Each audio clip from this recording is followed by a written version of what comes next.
Hi there, welcome to episode 3 of LBSU, Let's Build a Startup.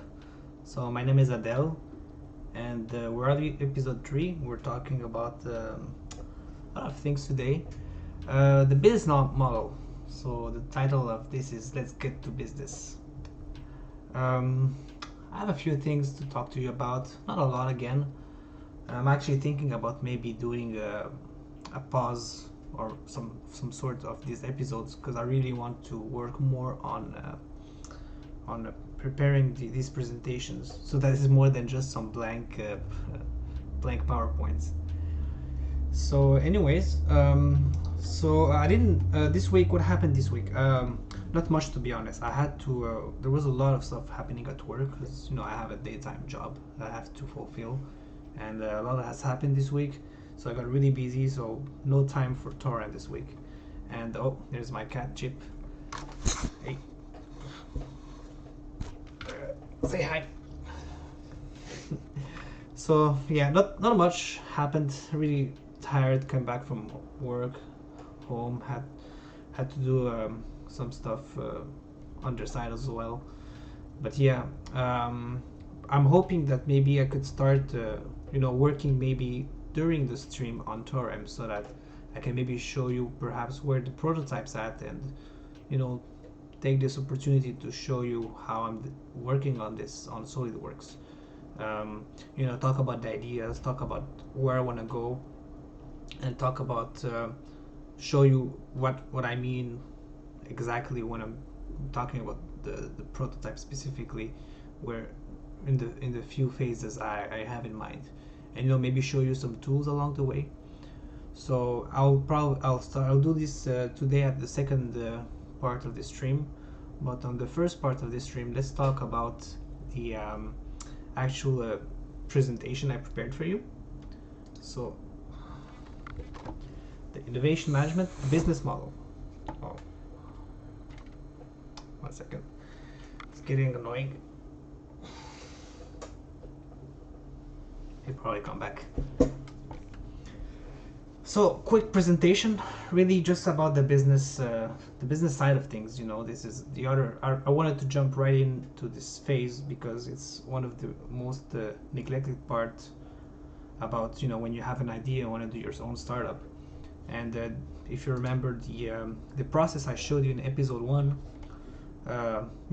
from the idea generation all the way to evaluating what you started selling, it's really about the business analysis. So business analysis, why you're doing this idea, why you're working on it, is it gonna work? You have to, more than just have the idea, you have to sell it, and there has to be reasons behind your, it has to be useful. So the business analysis is going to cover a lot of few things, and we're going to talk about those today.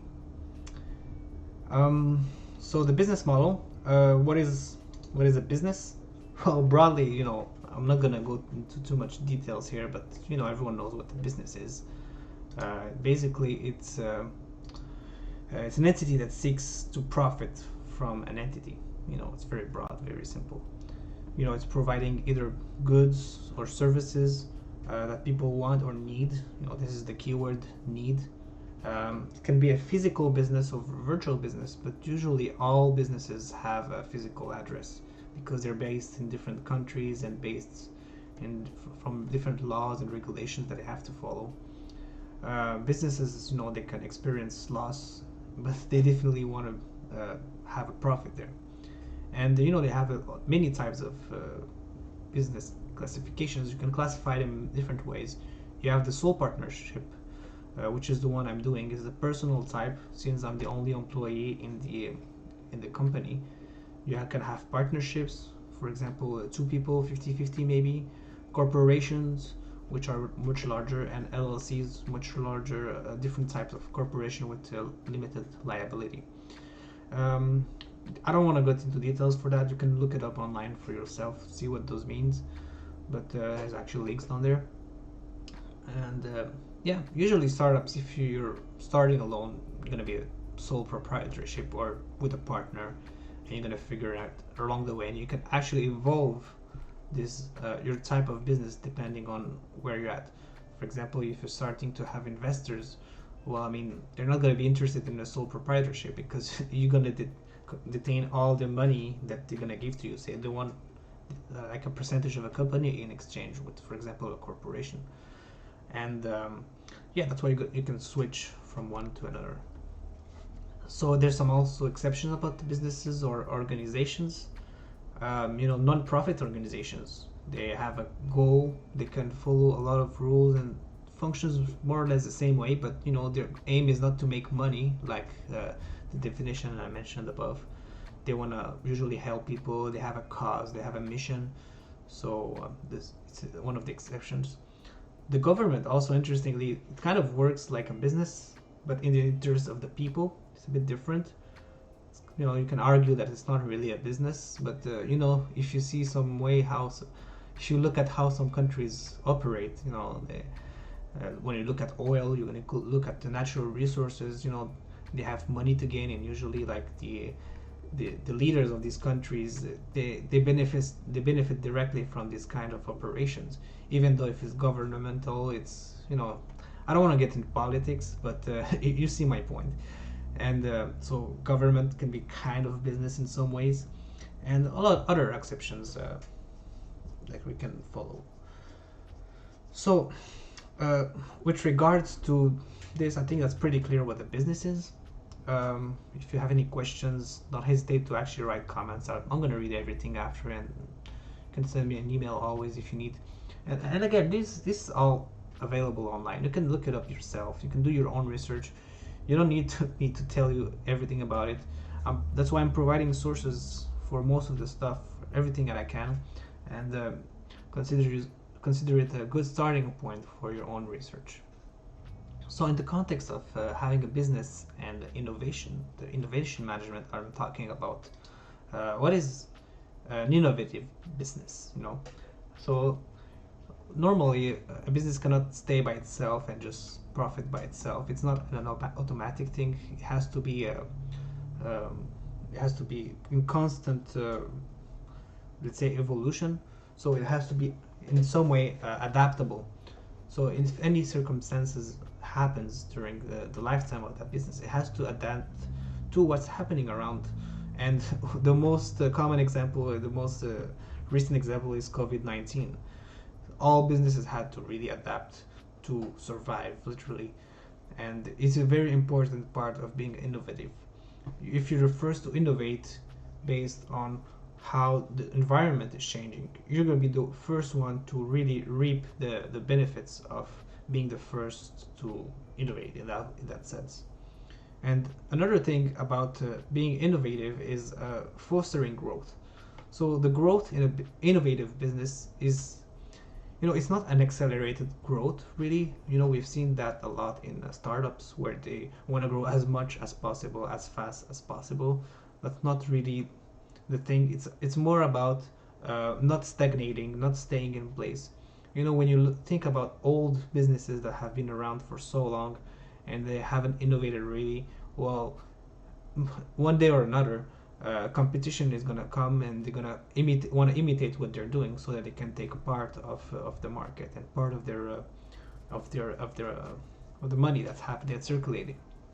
So we really want to grow. You want to be able to adapt. You want to be able to see what's happening, and it's like a living creature. You have to be able to survive. That's really the point. And another important aspect is really why you want to innovate is really to separate yourself from the competition. Everyone is in the same market. It's really hard. You have to know what's going on, and again, like a creature, it has to evolve, it has to survive, it has to defend itself, has to attack by having new ideas, new products, and always pushing the boundaries. And essentially a business that does not innovate is doomed to fail eventually. And this has been true since forever, or especially these days, because things are changing so much, so rapidly, so many new technologies, so many new ways of doing things, and so many people who want to do more and more things. And I don't think I'm wrong by saying that a lot of people I heard they want to start their own business. This is maybe a trend, I'm not sure, but if more and more people want to start their own business, I mean, there's less and less place, let's say, so more and more competition. So you really have to be innovative. So, and that's why I think this kind of what I'm showing you right now is kind of interesting for you, because you can adapt all the tools you see and, you know, survive in this very harsh environment. So yeah, let's go in the next slide. The S curve. So this is based on the Attacker's Advantage book. Actually, you know, just for once I'm going to click on those links here so you can see what's going on. So this is something we talked about in class, about the kind of how technology evolves, right? How you have the performance of a certain technology with respect to the funding it has, or the university and funding in respect to the technology. And you know, you can look at it. This is the author, and I encourage you to really go through all the meterial yourself. It's by doing it yourself that you learn. So the S curve. This is about how a certain technology evolves and dies, basically, because all technology really ends up stagnating. You know, we have technology emergence at the bottom, and once this technology has been developed and adapted more and more, you know, this kind of growth, which is like the S curve. And once you have reached a nice, you know, tendency to grow, at some point you're gonna mature, because you're gonna attain the limits of that technology. And you know, every technology goes through that. And when it has matured, when it has been widespread use, and you know, everyone is using it mostly, or the technology cannot advance anymore, well, there's a stagnation. So once there's stagnation, you know, it's difficult to innovate on something that stagnates. You really have to separate yourself from what has been happening. And you know, at this point everything has been tried, and we're just doing the same old thing. We're doing the same business models, the same you know, the same concepts have been reused and reseen, and all ways basically have of finding new of innovating in that space, in this technology, has been depleted, and you know, all ideas have been depleted. So that's why you have this stagnation. And so what you have then, at the same time as you're maturing, or you know, sometimes even before, or maybe at the same time as you're emerging, you know, you don't know, all technologies happen at any kind of time. You have other technologies in parallel that start, you know, as you're maturing, other technologies are starting to emerge. They're not as performant, you know, they don't perform as well, so that's why you're enjoying all the benefits so far here. But the other one is, you know, it's coming, it's growing, and at some point you're gonna reach a point where this new technology or this new way of doing is really more performant than what your current business is doing. And you can be on both sides. You can either be on the technology that has already matured, or you can be on the new business side where you can really compete. And of course you can do both. You can be a company that has been maturing, and the success of your product or your technology, at the same time working on R&D to develop something new that can initiate like a second breath to your company, and reassure that you don't die basically as a company. So that's why I copied these other kind of S curves to signify the eternal life of your business, because you want to keep innovating so that you don't die. And by doing this kind of steps, you know, step by step, by understanding your own technologies, and you know, these S curves are not to scale. Every kind of technology has its own rhythm, its own process, its own little quirks, and you have to be able to manage this new technology that you're developing, as well as exploiting exploiting what you already developed. And this actually reminds me of something I should have added, but you know, let's add it right now. No, I'm gonna do it after. Yeah, right. Let me just put a note so I don't forget it. This is the innovator's dilemma. I have to talk about that. You know, we're gonna do a quick Google search. What is the innovator's dilemma? Okay, we'll come back to that. So the S curve. So you see how the curve kind of just grows and grows and grows, and this doesn't apply really to just a single business. This can be seen from the point of view of technology in general. So here we have the Kondratiev waves of growth.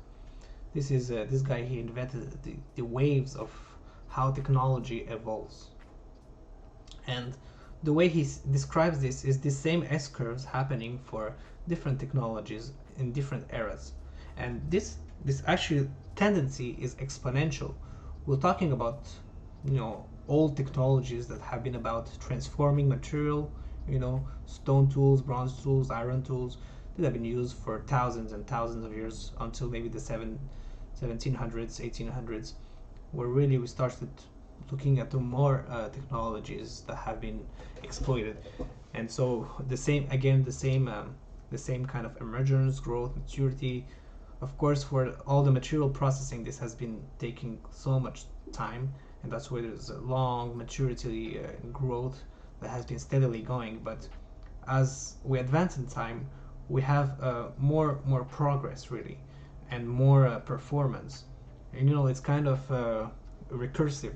You know, the technology we use is reused again for this new technology. So it's kind of like investment, you know, where you reinvest back in your you invest back your gains to get more gains later on.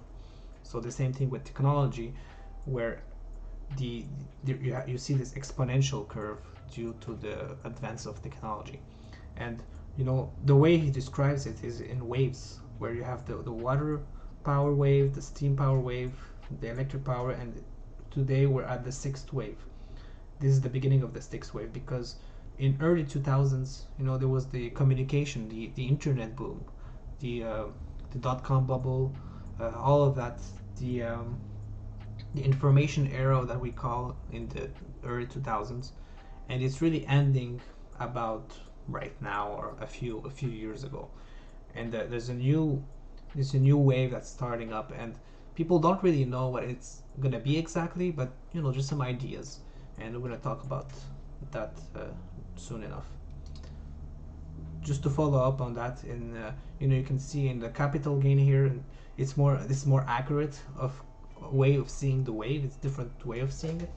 So you had the steam engine, you know, harnessing the power of water, and and it's funny because it's like always in waves. And I don't know if you have seen if you know about economy, like economics, and there's this concept of like waves of where we're going through growth and then recession, and growth and recession every I don't know, maybe I think 20 years, 10 to 20 years, and now we're really at the end of a growth era where we're falling into a recession again, and that's kind of very typical of how the wave is coming in. You know, in 2008, for example, we had the crisis, which was basically the end of the IT, the communication technology wave, and the sixth wave is a new paradigm of thinking about our world.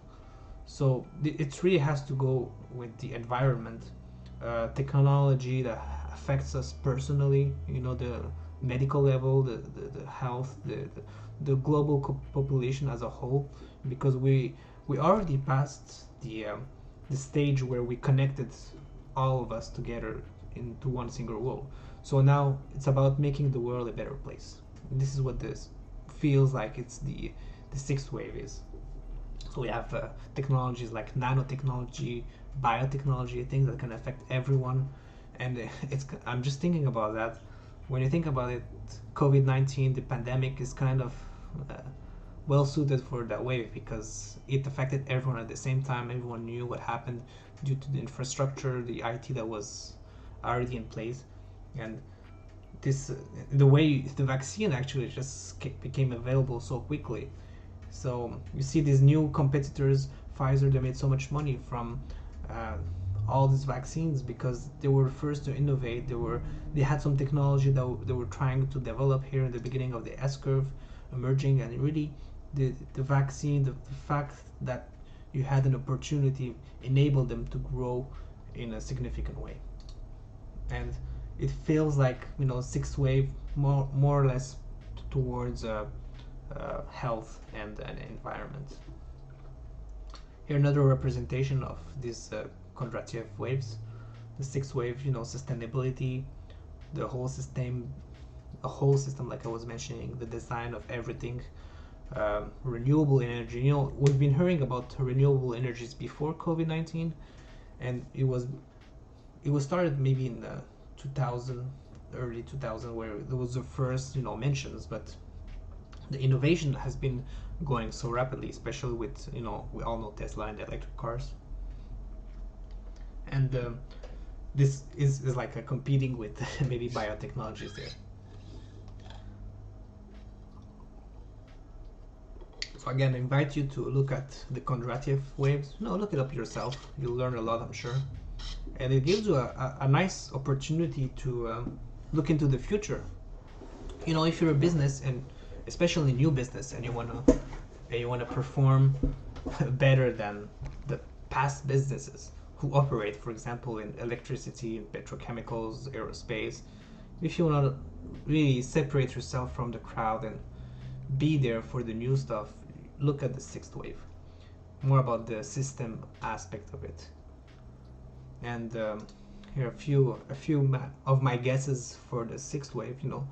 Like I mentioned, biotechnology, green energy, healthcare, mass customization. You want to be able to reach everyone. Robotics, artificial intelligence, just to name a few. These are things I'm following, because I'm very interested in technology personally. So a lot of these things are recurrent themes that are happening, especially the artificial intelligence. All of them are really interesting. And for a startup like mine, if I want to maybe find people who are going to use my technology, I guess I have to focus on something that has to do with this sixth wave. Because when you think about it, what does 3D printing allow? It's this mass customization here that allows to do it. Be able to reach everyone with any kind of product anytime.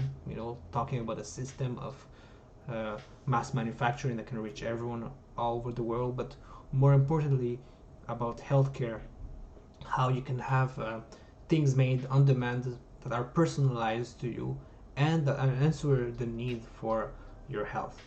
And also the other way, the additive manufacturing technology can adapt to the wave is in green energy.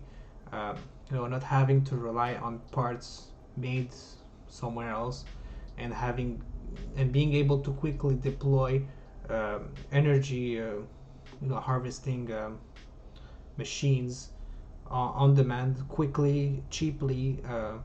This could be interesting from the point of view of additive manufacturing. Robotics is also another one.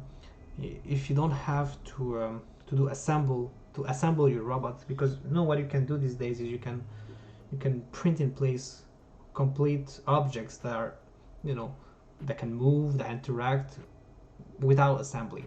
So imagine if you're just printing your robot or printing your quadcopter directly from the printer, having the electronics embedded and printing the other layers on top of it so that it's contained into a single package ready out of the 3D printer. That's pretty amazing. Just immediately, you don't need people to assemble it, you don't need people to manufacture it. Maybe some testing is going to be required, but I guess when you've iterated enough time, you can make sure that your product is ready for mass manufacturing and additive manufacturing. What else? Artificial intelligence. This is more and more used. What's interesting about AI is that it's so easy. It's becoming actually more and more easy to adapt in any kind of project. You have these open source projects. You have so many people, so many $1 billion, trillions of dollars being invested in it, and it's unavoidable. It's going to find itself into, you know, the other kind of technologies in this sixth wave. AI in robotics, AI in healthcare, AI in green energy. You know, they all interact with each other. And maybe the sixth wave is not one specific thing. Maybe the sixth wave is all of those working together, and kind of, like I said, enhancing each other to become better. About really that system of people and technologies working together to enhance our lives, basically make it better. You know, make it in the end like Star Trek, where we don't have to work. We just do stuff because we like it. You know, go to space, explore the stars. So I wonder that'll be if the eighth wave, the tenth wave. That'll be pretty interesting. And especially since it's exponential, you know. I don't know if you've heard of this concept. It's called the what was the name? Yeah, give me a second. I'll find it. It's on Reddit. I follow it on Reddit. The what is the name?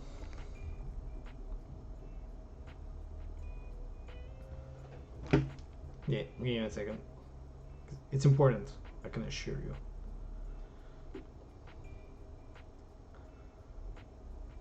Okay. It's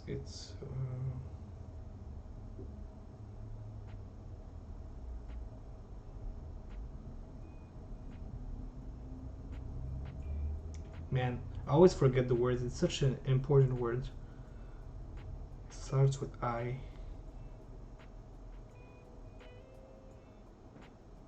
There's an I maybe in it?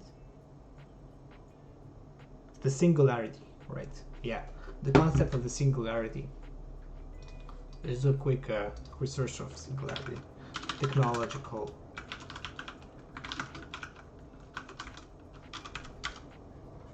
So there were many books written about that, but the technology singularity is, it's a point in time. Let's read the Wikipedia together. And just a thing, don't be afraid to use Wikipedia, even though a lot of people say don't trust it. What you can do is start from there, go all the way to the bottom, and you can see all these citations and reference. And then from there you can start reading and reading it yourself based on more reputable sources.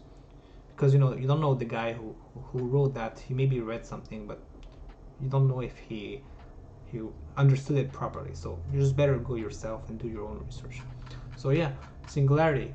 Basically, it's a point in time where things are advancing so fast that, well, become so uncontrollable and irreversible. You know, because like I said, technology is influenced on itself, and it's just exponential, and there's like an explosion kind of thing, like a big bang, you know, in technology.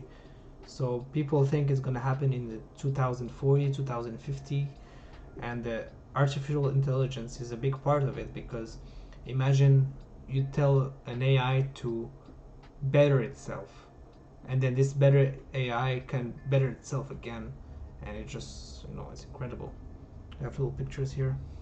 What do we have? Oh my god. So Moore's law is part of this kind of exponential growth.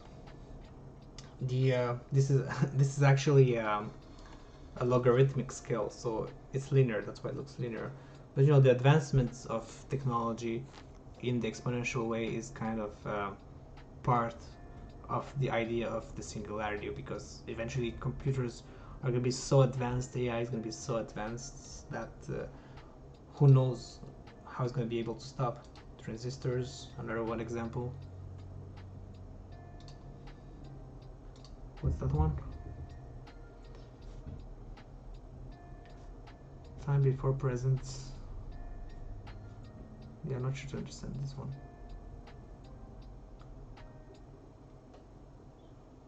There's less time as...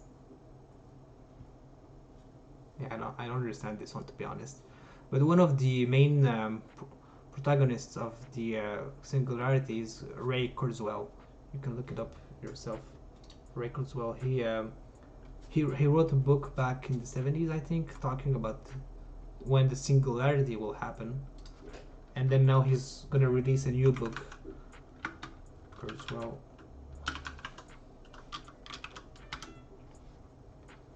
What is the again? Yeah, he's an inventor actually. So yeah, he's writing another book. It is very well known in the era. So yeah, technology singularity. Let me get Chip out of the way. No, get out of the way.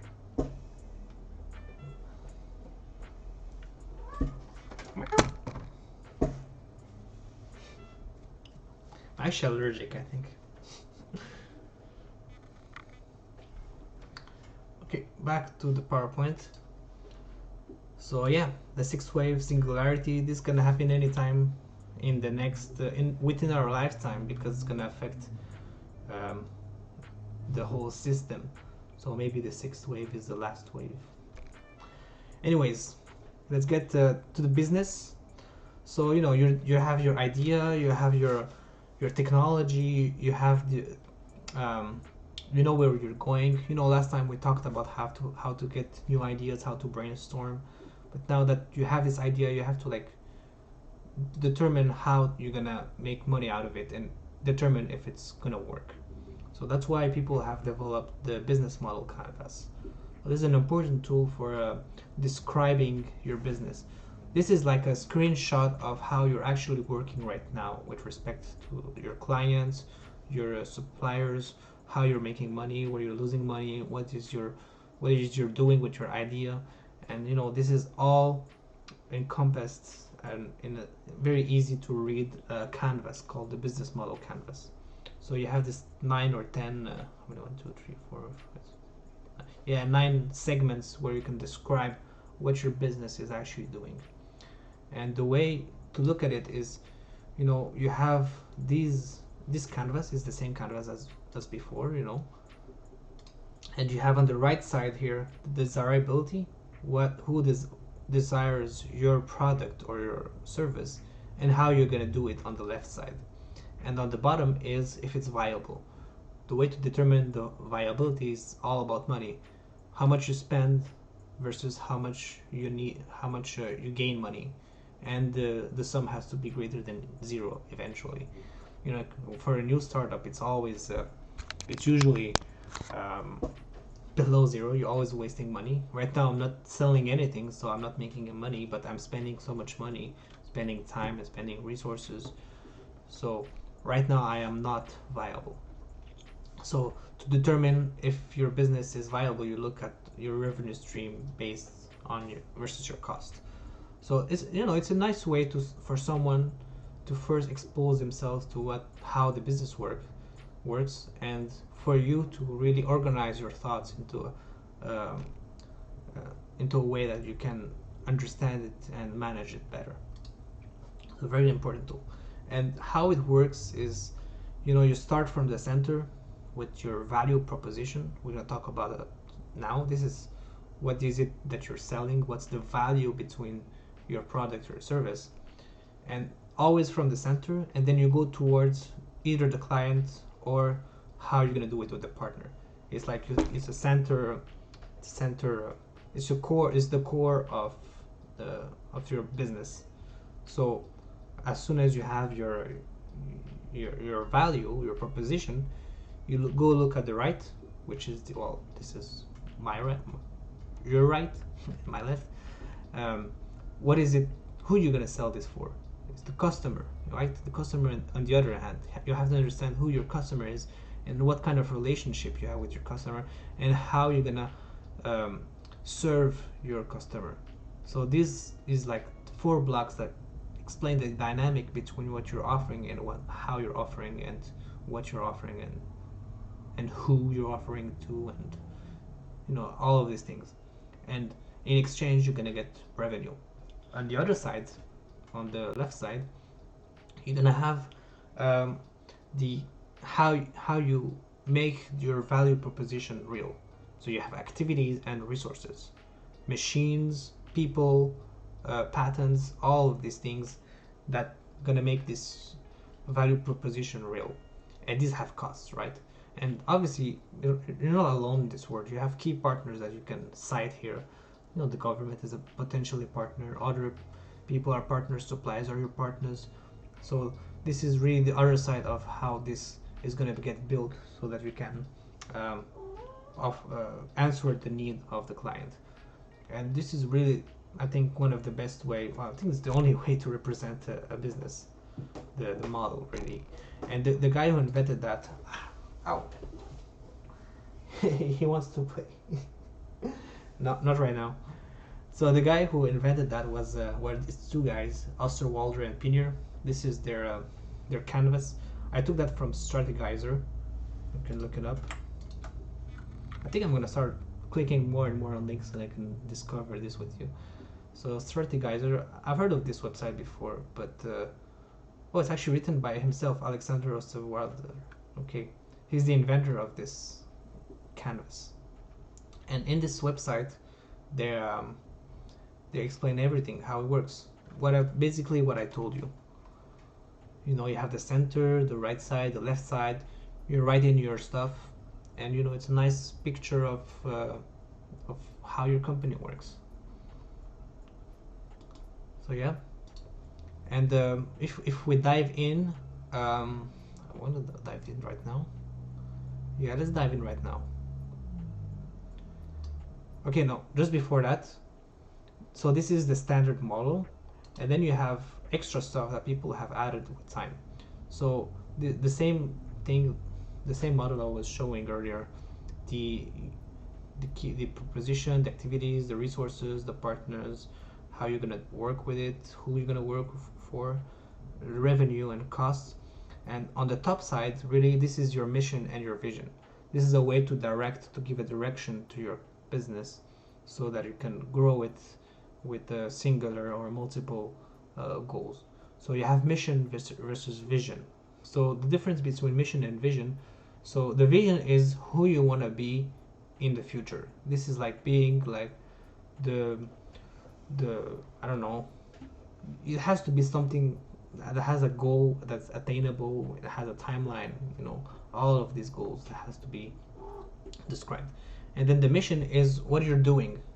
So in terms of explaining the reasoning behind why your company exists, it's different from a vision.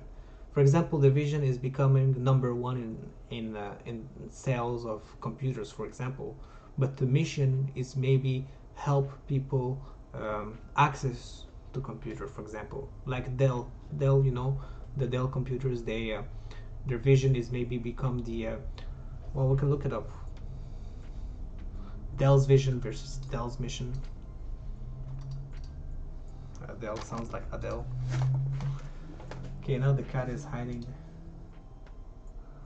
Okay, there you go. Dell computers vision, and the same thing, mission. Don't be afraid to really Google stuff all the time. You learn so much. This is the opportunity your ancestors didn't have. You have to search. So Dell's mission statement 2022. Having access to computer, to all that knowledge within seconds. Literally, all you have to do is talk. You know, say, okay, Google. That's gonna activate. Okay, delivering the best customer experience. This is their one of their missions. Get out of this. And exceeding expectations. Okay, it's kind of broad. And the vision statement, you see, it's different from the mission. It's a community. It's communities with. Yeah, it usually comes with core values as well, because core values is what dictates the decisions of the company and of the strategy. Having values really enables not only the you know, the CEOs and the presidents to take better strategies, but also if the core values are well shared with the rest of the workers, well, if they understand what the values are, they don't need to ask their superiors if for making a choice, because they understand what will be the best thing for the company. Having to take decisions takes a toll on people who have to decide a lot, and if that can be shared among all the employees, is beneficial for everyone. So the core values, if you identify the core values of your business, is definitely going to help you in better understanding what your mission and your vision is. And the other thing that's added in this canvas is separating the client side, what do you call it here? The customer into two different segments. So you have the supplier client and the user client. The supplier is more like B2B, business to business, who you're selling it to other businesses, and the user client is B2C, customers, directly to the people who are going to use it. And finally, the other stuff that people have added is the competition versus co-opetition aspect. So competition, everyone knows what competition is, it's on the left side, but co-opetition is basically when you have different businesses working together even though they are competitors. So what they're going to do is they're going to work together to develop a technology. For example, they need to work on a common R&D project so that they can enable a new market that they can both exploit. It's about open innovation. I'm going to talk more about open innovation in the future, but this is where it starts from. Working with your competitor, with him, to create a better environment for both of you, or three of you, or all of you. So yeah, this is like a different kind of canvas. So let's look at an example. I found this example online of Netflix. What's the business model of Netflix? So, as I said earlier, the main thing to do is start from the center. What's the value proposition? What's the value of Netflix? So what does it offer? Here, without a doubt, it's 24/7 on-demand entertainment. This is what they're strong at. They make movies, they make accessible movies accessible, shows accessible. They stream content. It's unlimited, really on-demand all the time. This is what they offer. And you have other stuff, original Netflix originals, 3D free trials that anyone can access it, and you can have also no commercials, but that's about to change probably. So starting from this value proposition, you look on the right, who is the customer? Well, let's see here, micro segmentation, 2000 preference usage. Yeah, so they segmented into different countries. So the types of clients they're showing it to is people around the world, and obviously language is a barrier in movies, so they actually separate their clients into speaking languages, and they have preference clusters. Yeah, the preference clusters, so this is like the categories, anime, action movie, comedy, whatever. So they have all this kind of people they can aim their entertainment at to better make money in the end. And how do they interact with these customer segments? This is the relationship. So it's self-service, on demand, the ease of use. This is what kind of relationship they have with their customers. And the channel is the way. Yeah, kind of confused that, but the channel is how they're gonna do it. So it's on the device. It's how the value proposition reaches the client. This is the channel. Social media, a lot of marketing goes there. You have the app, word of mouth. This is how we communicate. Right now with Torem, the actual channel for Torem is Twitch, right? And the kind of relationship we have for, if you're a customer, obviously, well, it's a trust, I guess, because you're listening to my channel. You trust what I say. It's a learning relationship. It's all kinds of how to describe how we interact together. And so on the other side, once you have identified your customer, you look on the other side, how are you going to do it? You have key activities. You have R&D, obviously. You have content that you have to make at Netflix to deliver the entertainment. You have data analytics, some activities you do. So whatever it's your operations that you do, this is what happens in there. And another thing to look at is the key resources. What do you need to achieve this value proposition? It's usually people, it's a platform, it's machines. Here for Netflix, you have employees, obviously, the platform, the website, the brand, awards. It's a resource. How is price as a resource? Yeah, because it helps propagate the. It could be also a channel, but it's a way to make your content more available, more reach more people. Sorry, and obviously you need partners for that. And as usual, investors are the number one partners. Yeah, sorry about that. Um, all kinds of partners. Usually regulators like governments. They can be the guys that can help you answer to that value proposition. And now you see why I'm using value proposition as the first step to analyzing the business model, because everyone refers to this and the relation that has with everything, because it's the core, is the center core of explanation of how your business works. And as a foundation, well, money, as always. What kind of money, how are you going to make money from your customers, and where does this money go? Right, it goes into marketing, production, whatever, infrastructure, licensing, and you're going to make money from subscriptions, rental. Well, they don't do that anymore, but also here they have future models that you can look at.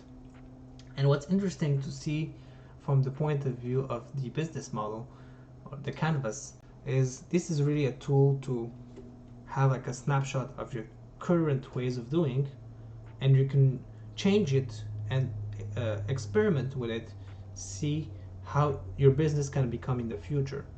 It's like a track record of what's happening as a whole, generally. Let's say, for example, you want to see what happens when you try a new way of making revenue. Well, maybe your customer segment is going to change, and it's going to affect the channel you're going to use to reach these customers, right? So you can experiment. It's a canvas. You look at it and you change stuff. You see how everything changes, and it's like a checklist of things you have to check for if you do if you want to make sure you're making sense.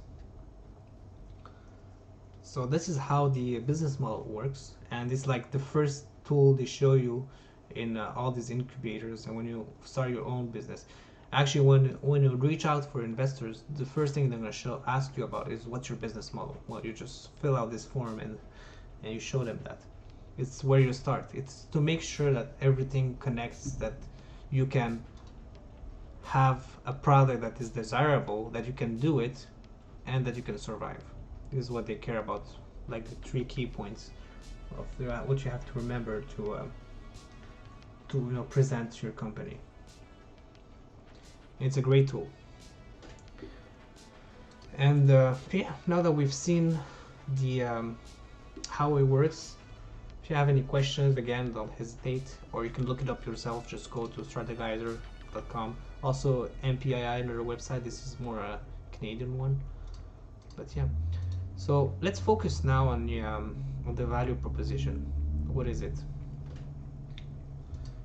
No, not market segmentation. So value proposition, this is another tool by Strategizer I found online, but it's really if you want to develop exactly what it is that you're selling. Okay, so on the right side you have the customer, which has a demand, a need, or whatever, and on the left side you have the offer. This is you. What do you give? Okay, let's zoom in on that. So the customer, there's 3 things in it for him. There's his pains, when people usually wanna buy stuff because they either have a pain they wanna solve or they wanna gain something extra. And one way, this is 2 ways to look at it, but sometimes it's very related. It depends on the things you're trying to sell. And the other thing is the customer job. So this is, let me read that to make sure that I'm telling this correctly. Describe what a specific customer segment is trying to get done. So it could be tasks. Yeah, so this is the actual thing they're trying to solve, right? Because they can have a pain, which is a feeling, or a gain, which is monetary, you know, but the actual thing that they need to have done, this is where it goes. What else do they say? They're trying to perform and complete the problem that they are trying to solve, or the needs they are trying to satisfy. So what functional jobs are you helping your customer get done? This is the kind of question you have to answer, you know. What is something that like a checklist that you can answer to? This is where it goes. You don't have maybe the answer for all of those, but usually a customer will have like a set list of things that you want to be able to like track and answer. What emotional jobs are you helping your customer get done? What basic needs are you helping your customer satisfy? You know, communication as an example. It can be a buyer, a co-creator, a transfer. Yeah, honestly, I'm not 100% clear about this side, but the way I see it is a checklist of things you can answer directly. And on your other side, what you're offering, well, for every pain, there's a pain relief that you have to give out. The customer is willing to give you money so that you can relieve his pain. And on the flip side, if there is a gain, well, you can create some gain for him based on your new technology. And how you're going to do that is with your products and your services. You know, it's very symmetric here. That's why I'm saying that a checklist. So this is the checklist of their needs, and this is like the checklist of your products that answers their needs, and you know, answers their pains and answers the gains. This is the way you have to look at it. It's symmetry. And the left side, like the products and services, what you're doing, what kind of product, who you're talking to, list all the products and services your value proposition is built around. Yeah, it's pretty simple. So again, you can go look at this. Oops. You can go on the website here and read more about it. And I'm letting you know about this tool because it's essential that you understand that and apply it properly to your to the way you're dealing with your business if you want it to survive. And so the other tool that's interesting in terms of looking at the business canvas, you know, is the customer segment. We have to pay a lot of attention to the customer because they're the one who provides the revenue stream. A way to be more efficient, let's say, to like manage the sheep, is you can separate the market, the customer into different segments, and there's different ways to do that. And you can do it based on geography, like Netflix. You can based on demographics, like age, family, occupation, like specific people in your market, because your market is so huge. You're not gonna say, oh, I'm gonna sell to everyone. That doesn't make sense. You're not gonna say, it's just inefficient, and you're not gonna be able to reach out as many people as, for example, someone that you have identified. And that's why you have to look at it from a segmentation part. And you can always, you can always start from one and evolve, change your product, make the same product but adapt it for different segments. This is a strategy they're using. And you look at the psychographics, for example, personalities or people that have different values. You aim at those people specifically because you're gonna call on to them, and it's gonna be easier to sell your product to them. Also, behavioral. Another way to segment your customers. User status, engagement. I'm not sure all of them how you can segment, but I think it depends on what kind of products or services you're selling.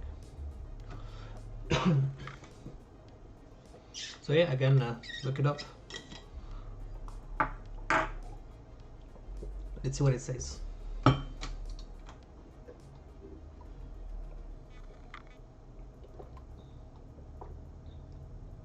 VIPs. Yeah. when you read that, you're gonna notice all of the strategies that you see, by browsing the web or going to the shops. You're gonna see them why they're doing certain things. It's everyone uses the same tools, and the more you read, the more you'll make connection, and you're gonna have ideas on how to make your business more prosper. And so yeah, the main benefit is, since you're focused, you save time and money, because you're able to have all the energy focused into people that can answer immediately.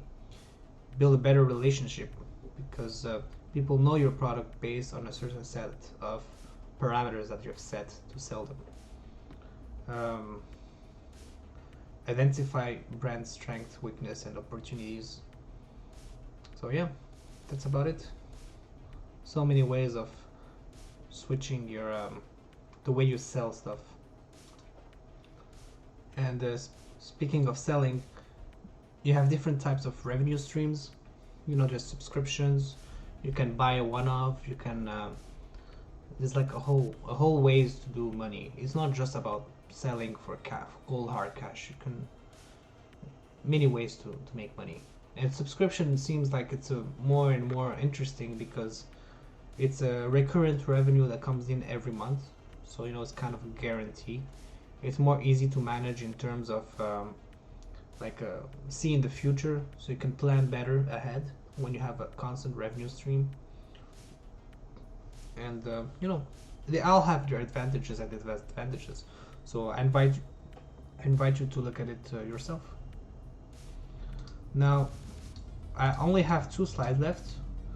In here, I'm looking at Torrent Labs. So I did fill my own canvas, and I can go through it for you if we have the time. Yeah, I guess it's just been an hour. Let's go through how I see the company working. Not right now, but eventually I like it to be that way. And so, as mentioned, we're gonna start from the center. What is the value proposition? Here I put it in gold, like the statement that really identifies what I'm doing. So the product range offers a production solution, right? If you remember the additive manufacturing, the 3D printing, it's a production solution, okay? Ensures the efficiency and reliability of additive manufacturing. So for manufactured parts for use in production settings, and using quality material in a single high fidelity process at obviously a lower cost. So we want to make mass production reality based on the additive manufacturing process. And so there's like key points that are going to be enable that. It's the optimal printing efficiency that I explained in my first episode. It's going to be less expensive to have all these components together, which is going to allow to be less expensive. All these components, you're going to be more efficient, all of that. Faster than standard models. You remember when I showed the little calculation. Using engineering materials. This is a work in progress, but eventually we're going to get through that. Continuous manufacturing. So really to ensure that we offer manufacture capabilities of the object that we want to 3D print. Increase reliability, because we want to build high quality printers. It's not just going to be cheap. It's going to be reliable, because you are reusing more of the same components. Well, that's not really reliable, but I mean, really a focus on the quality of each component so that you can be more efficient, and this quality, trend goes into reliability.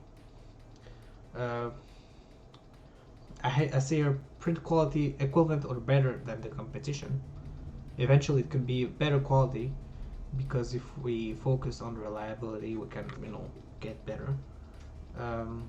Flexible and modular, because there's so many situations. To really ease up that manufacturing process, we want to be flexible and modular. Has to be intelligent, autonomous, and easy to use, because especially the easy of use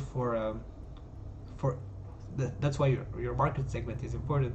Who are you gonna sell this printer for. If you're selling the printer to 3D printer farms, you wanna enable ease of use and high reliability so that they don't have to play with too many machines. They just wanna have one machine that works and does all their productions and that is efficient and allows them to make parts at low cost. So this is like the proposition I have, having a machine that is reliable, that is fast, makes parts cheap, and makes a lot of them. That's like what I like to give. This is what I want to give, and this stems from the fellow proposition here. So I made this same kind of analysis that I showed you earlier.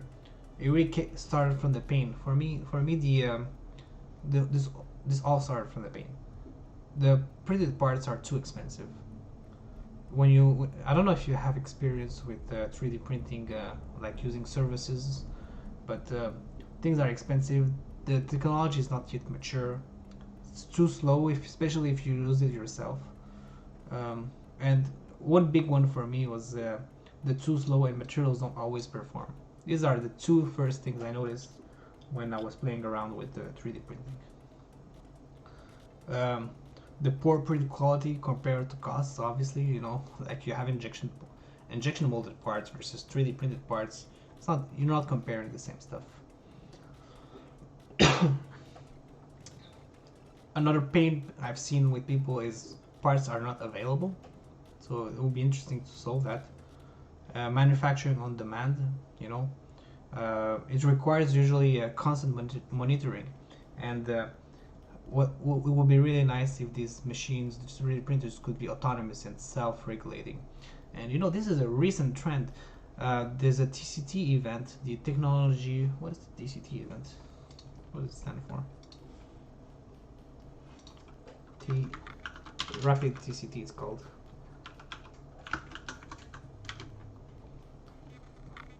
'3D printing event. I wish I could have gone. And a big theme in this event, from what I've gathered, is technologies for 3D printing farm. So this is kind of a new wave in additive manufacturing, and I'm just in time for that. I wish my company was more advanced to be able to offer services for 3D printing for mass manufacturing. And I think I'm right on time. I just hope this wave doesn't end. But if I rely on what happened in the past, 3D printing started from personal 3D print. Well, it started back then with prototyping super expensive machines, and then it transitions to the area where we're right now, where it's ending for personal 3D printers at home in the offices and all of that. But now there's a new wave in 3D printing for mass volume, mass scale, additive manufacturing. And what you'll see is companies, I just saw that today, it's called, saw it like an hour ago. What was the name?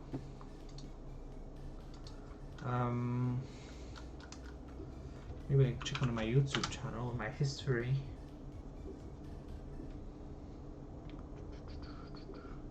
Hey, now you're gonna see all my video history. I don't want to show you that.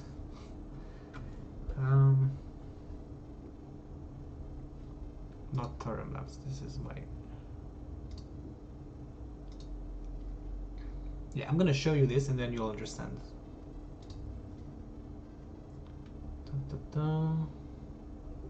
The mosaic array. Yeah. So I follow this this channel. See.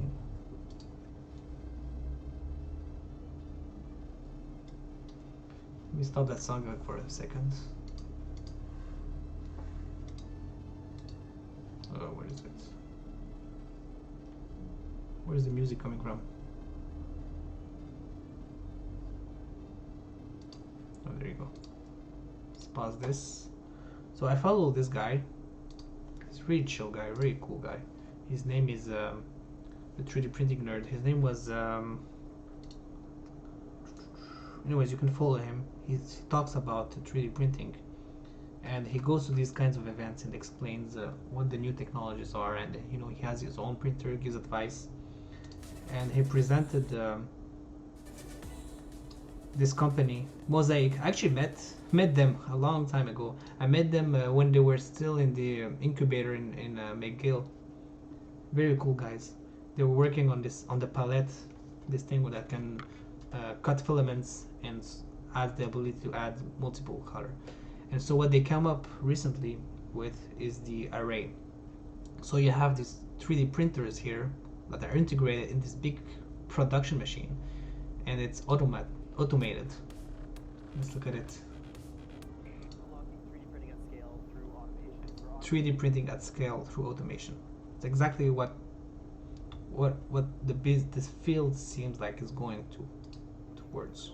Changing material loading, print monitoring, so that you can spend your time, designing things in creative work, not tending to printers. Yeah. Automation, huge in 3D printing. See how the robot comes back. At the industrial level of additive, it's needed for all of the parts that need to be made.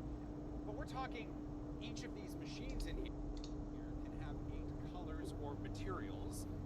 So yeah, they're leveraging their own technology of the palette, being able to do multiple colors, materials, and really push towards mass manufacturing, automation, and being quick. And now, obviously they're competitors. Now, what is my role on that? The role for Torem is to increase the efficiency of these machines. How do these machines stop relying on older technologies such as FDM, which they have to go back and forth inside the machine? How do they optimize material management? Here it's a little bit the start of the material management with the spools on the back. Let me show you. They have it in the back. Yeah, see all the spools, all the materials. How do you manage all your materials efficiently for all your machines? It's like it's exactly what I'm describing. It's a machine, a big machine that does multiple printing. This is where we're headed towards, and these are like really just the beginning, and it's a good comparison, because then I can look at it, I can describe it, I can characterize it, and talk about what my machine is able to do compared to this competition. And like I mentioned earlier, it's not only about competition, it's also about co-petition. Like a lot of companies are going to start looking at this more seriously now that's becoming a trend, and people are going to work together. And as I said before, I'm open to work with other people to develop my technology, their technology, so that we can push forward the additive manufacturing, so that we can get through that S curve, get to the growth of the market, growth of the technology, growth of sales, growth of innovation, everything growing. So that's super exciting. I feel like just watching this video today, I feel like this is the beginning, and the timing for me couldn't be, I'm kind of late because they already released this, but if I get something by, let's say, in the next 5 years, something ready to sell, then the timing is perfect, because they would have had the chance to test their market for their own machine, because it's like still new, right? All these 3D printing farms, and like this is the beginning still, so they would have had the time to develop this market, and the market would have had the chance to see all the products available. Then I come in with my innovation, I can give my value proposition, I can offer what I have in store, right? And offer like speed, efficiency, materials, all of that, and really surpass whatever's already there. That's the goal, at least. So yeah, FDM 3D printing, high temperature plastics. Is making a gear, a bevel gear. No, the other one that's like 90 degrees. So yeah, this is super exciting. It's very encouraging. I'm not like the fact that I see this becoming real is very, very exciting for me. It just proves that what I'm working on has like a purpose, it has a goal, has a vision. I think my vision is realist. I don't know if you remember from my first video, but one of my vision was become the leader in the high yield additive manufacturing, and we're starting to see the roots of that in existing companies. This exists actually from a while ago. I talked about Shapeways, who have their 3D printing farm. It's big places, big machines, lots of investment. But maybe the new wave of that is more smaller farms that are more efficient. So that's like a market segment I could try to reach. You know, that's how it works. You're starting with a 3D printing kind of segment, and then you're trying to go really specific towards people for which you're trying to sell your technology to. So yeah, let's go back to a value proposition. You have pains, and clients have expectations. Let's say a print reliability. I'm not gonna go through all of that. I was just listing stuff. It's gonna be too long.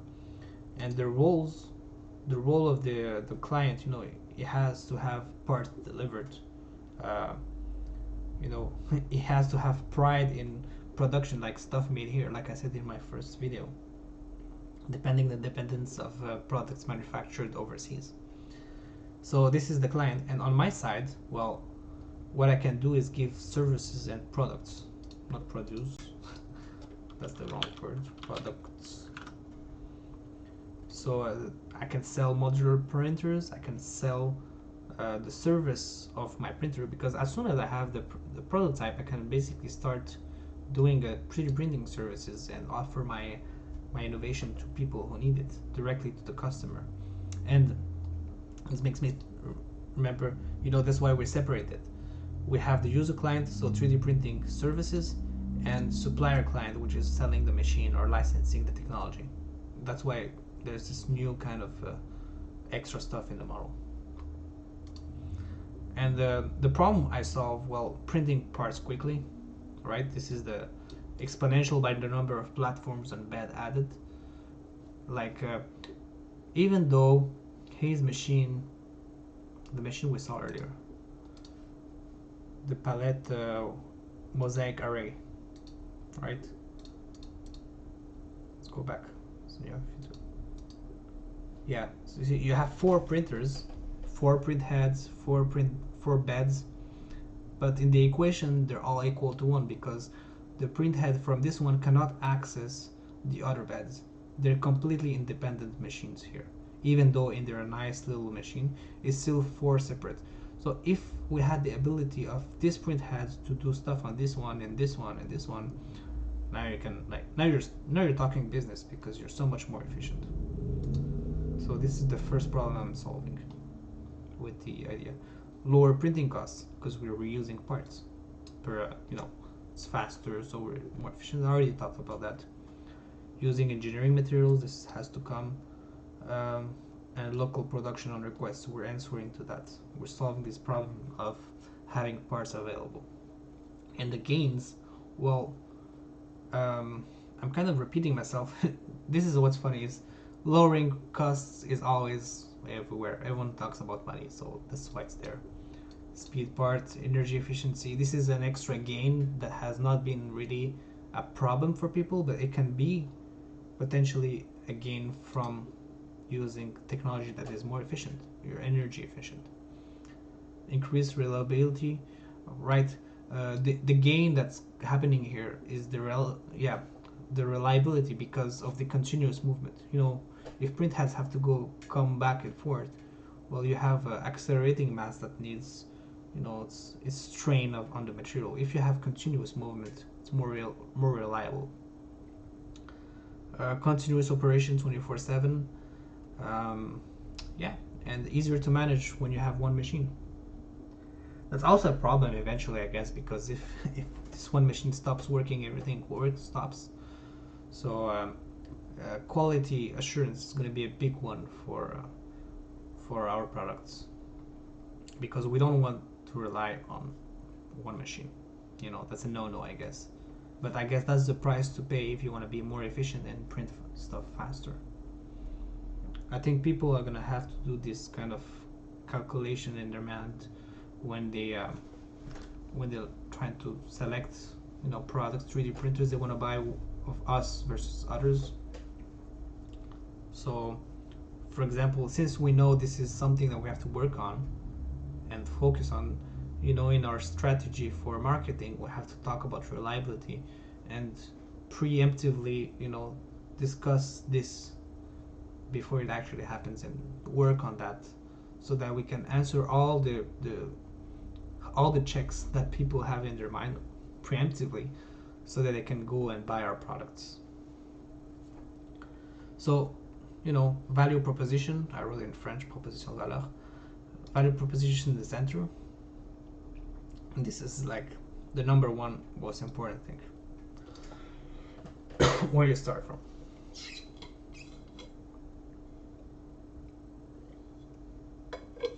Then, like I mentioned, you go either to the right or to the left.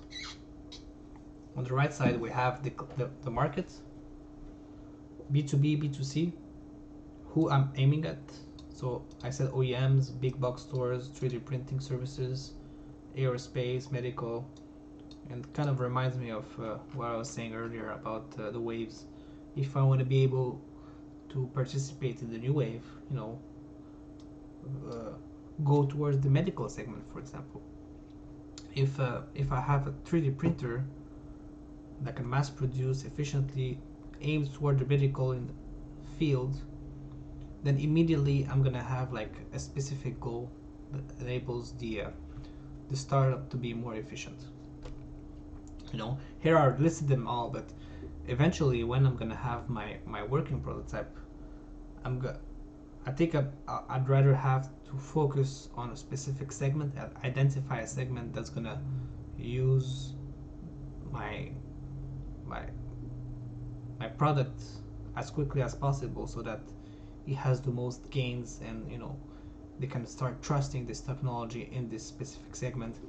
And then what I can do is, as soon as this segment has been exploited and worked well, readapt the product to a new market segment and then grow on that. And every time I grow, change the product, innovate a little bit, just to make sure I'm ahead of the curve, like I said, in the S curve, because eventually we're just going to end up stagnating from, for example, the medical field, even though it might take like, I don't know, 10 years, 15 years, 20 years, who knows. But if I look into the future, if we look at the sixth wave, this is the stuff I have to like aim at. Of course, it's really hard to do all of those at the same time, so yeah, you have to focus, especially if you're by yourself, like I am right now. And even for a small company, they better start focusing on a market segment to really nail down their services, their products, and nail down the need, the answer of the need, to be able to sell well and grow. And so what kind of relationship we're doing with these people? Well, transactional, trust, technology demonstrations. This is what I want to do. I want to demonstrate my technology through Twitch, for example. As soon as my garage is ready, I want to do like constant live stream of 3D printing on the Torrent engine. That would be really cool. Channels. How am I gonna show off my value proposition? Well, showrooms, like I said, the TCT, rapid TCT. Eventually I'd like to participate in that as soon as I have something to show. That'd be cool. Right now it's too early. Social networks, website, I'm doing that. Yeah. And revenue, these are just ideas. I'm not doing any of that right now, but this is in French, sorry. But these 3 ways I'm planning of making money. First, I can sell the machine directly, either to 3D printing service providers, industrial clients, hardware stores. These are the big people I identified in the market who I can sell my machine to. Or another way is selling 3D printing services. if I have my own machine, why don't I just start using it, get that competitive advantage and make other people realize that this is actually working. And the final way to make money is to license it, which has been discussed in the past. In terms of priority, selling the machine I think is my top priority, but if I can get some money from here in the beginning, that'll be really helpful. It's actually whoever comes first, because maybe you can get some licensing contract quickly, which will enable the other stuff, but it can change very quickly. So yeah, based on the value proposition, what are the stuff I need to make this real? Like I mentioned earlier, the left side. So I have to do research and development. I have to look for IP products, protect my IP through patents and other stuff. Do some marketing, QA, maintenance of machines. Not yet, but eventually I want to do that. Do customer service, quality assurance, like I said, and some resources. So my IP is an important resource. The engineers I work with, scientists, lawyers, all these machines, assembly, my garage is a resource. All of these things can go in there. And key partners who can help me make this, expand my ideas. Right now, there's no one of those. I just have friends and yeah. Oh, there's a new comment. Wow, I just realized. Hey, welcome, Stealthy Sumo. Can sell spare parts, wear parts, replacement parts. Exactly. Yeah, that's another way to do it. It's one of the market segment. Who am I directing this? My specializing my tool for my printer for. Like for example, Home Depot. If I decide to focus on this specific market segment of hardware stores, well, replacement parts can be something I can focus on right from the start if I like. But I have to obviously compare and see which one is best. And yeah, on the left side, if we come back, it's just the cost. What's gonna cost us to do all of that? So engineering, maintenance, IP, all of those have costs, and the viability will depend on the revenue versus the cost part.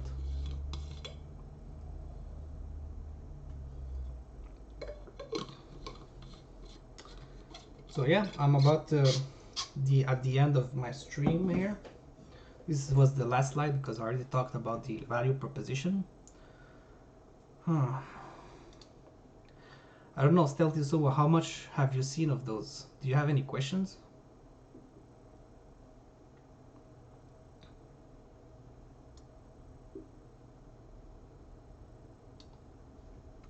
Because I spoke about so much stuff. I guess you can watch it again. I'm putting alright. Well, if you want, I put all those on YouTube, so you can rewatch if you'd like to really understand, to grasp what I'm talking about. And again, these are just tools I want to share because it's like one of the most important tools, the business model, to redevelop and make engineering. You're more interested about the engineering. All right. Well, let's do some quick engineering then. I'm going to show you my actual 3D model. It's just it's not it's super early progress, early work. I'm not basically the way I want to do it is in 3 phases. So the first phase is develop the rotating stuff, right? Just the rotating core I'm going to show you. Then work on a SLA print head, and then work on other more engineering materials print heads to be adapted on that rotating core. So my first step really I have to finish like this summer is the rotating core. I'm going to show you right here the rotating core. Put down the music back.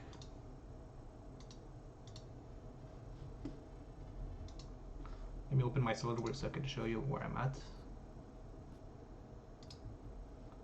Alright.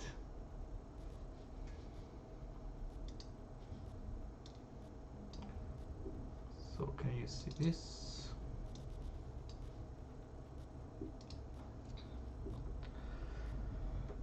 So this is the core I'm working on. This is the area that's scanning the rotating where the print heads have to rotate on, right? You can see it on the top. Oops. Because the print heads have to move all around, and this is the volume I'm aiming to print.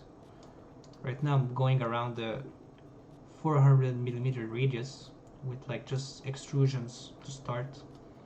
I'm not showing the center rotating core yet because I still have to determine how the bearings are gonna hold and how I'm gonna be able to calibrate the beds and the print heads. And this is where I'm at. I've finalized the structure.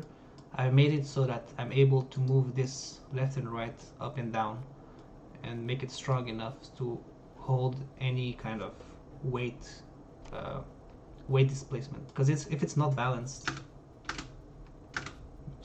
if it's not balanced towards the center, you know, I have to be able to move this left and right so that when it turns, it's in constant contact here. This is where I'm at. There's a shaft, center shaft. Or maybe I'm just gonna use like a center, like a little screw here to hold like the structure in the center. I also want to be able to remove the central structure to maybe change stuff I have on the print head. For example, I don't know, replace some parts or program stuff or whatever. Just remove, let's say 4 balls, remove this top part, and then you can remove everything and work on it. And the print volume, you know, it's kind of rectangular if you look at it. It has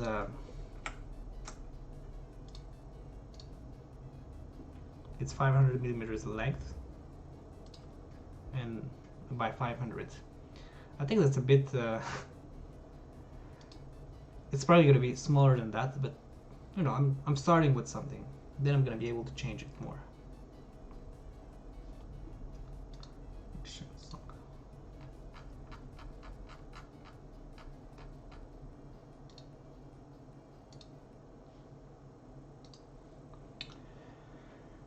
So this weekend is a long weekend. I'm gonna be working on that. I'm thinking about live streaming it, but I'm not sure because I just come and go, and I don't know.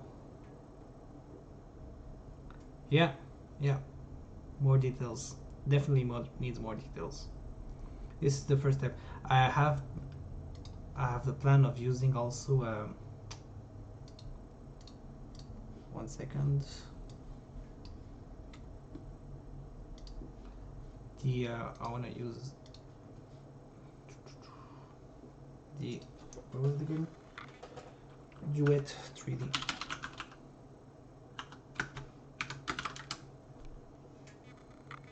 So this is the board I'm planning on using. I already have one. What's cool about this concept, the Duet 3, is you can have like almost unlimited steppers on that. So by having the main board on the center core and just having one cable reaching out from one module to the other, which contains all the steppers, all the tools that you need. You know, I just need like six wires to go through my what was it again? The slip ring. Just using a slip ring with something like that from China, which is like $6, $20 at most. Uses brushes to be able to have this continuous rotation and keeping electrical contact. So I'm gonna have the AC coming from the outside and through like big gauge wire, and then have the communication happening through the 6 wires here. So I need like 8 wires or 9, let's say 10 wires to do all the communication. And the power. So the power supply is going to be on board, is going to be rotating and supplying power to the main board, which is going to be able to communicate with the tools and the print heads, and having some boards on the exterior to control the beds going in and out. You know, because each bed is going to have like sensors and like end stops. It's going to have like heated beds. All of those are going to be able to be connected through the Duet 3D. And so by having the board outside and the board inside and communicating through the center here, yeah, for the center core, can have the slip ring right through this bearing. That's not the actual bearing I want to use, it's too small, but I want to install it right in there.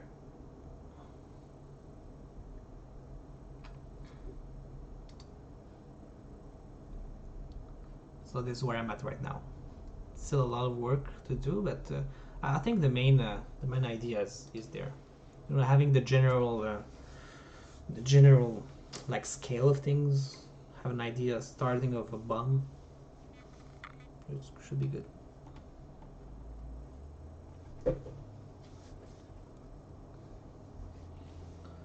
As for material feeding, the other thing I wanted to do is make space for it on the bottom. That's why I have this underneath. Yeah, this is the bottom side. I need space so that I can have like a basin of some sort to be able to feed material on the bottom, because the center is already occupied by the wires, so I need to go like a bit around. And for SLA, definitely I'm going to use some pumps with tubes pumping through the like this kind of cylinder underneath. But when I get there, I'll draw it.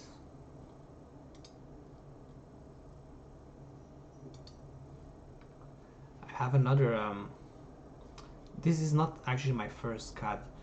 Usually what I do is I have like a CAD before that does kind of the scales and what it's going to look like more or less, and then this is like using actual parts like T-slot framing and all of that.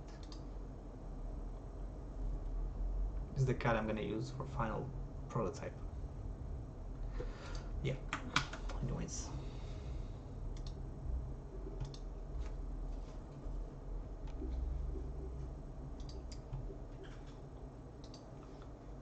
Okay, dokes. Well, it's getting late. Thanks for hanging out around. So for next time, what's gonna happen next time? Next Thursday, I was hesitating about doing another presentation because I need to prepare, and I'm not sure about what theme I want to explore next. I was thinking maybe patents, maybe actually having a whole list of ideas. Let's see. What kind of ideas can I explore?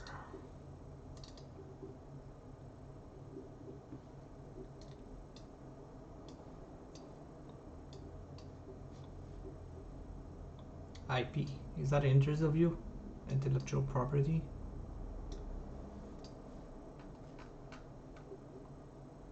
Yeah, I did creative minutes last time. It was really cool. I need to do more trees and as it. This is the one. This is the one that's gonna need a lot of work. Dublins. Yeah, this is good for like process and new product development, like how you manage your current project. What else? Oh yeah, this is cool too. Type of strategies, but this is more business side. IP, yeah. Maybe I'm gonna do IP next. Oh, class on 3D modeling. Yeah, I guess.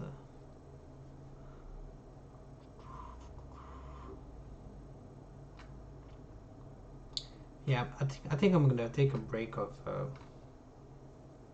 presenting stuff, just to make sure that I'm actually advancing on this project and not making presentations. Because I have friends who found those really interesting, and that's why I'm focusing on them. But I have to like really advance on this prototype. Yeah, blue ocean, red ocean. Oh, I should have talked about that today. The blue ocean, like vision of things. When you're a new, this is when you're a new, you're a business entering a new market and you're the first one to exploit it. I guess it's too late for me, because like I said from the video earlier, they already have the array. They already started, and that's if I come in like later. This is what we call fast followers. So the fast followers, this is another like way of seeing competition. So you have the first movers in the market and the fast followers, and they reuse like the advancements that the first movers made to progress faster, like either by the same technology or using the same market to be able to go much faster.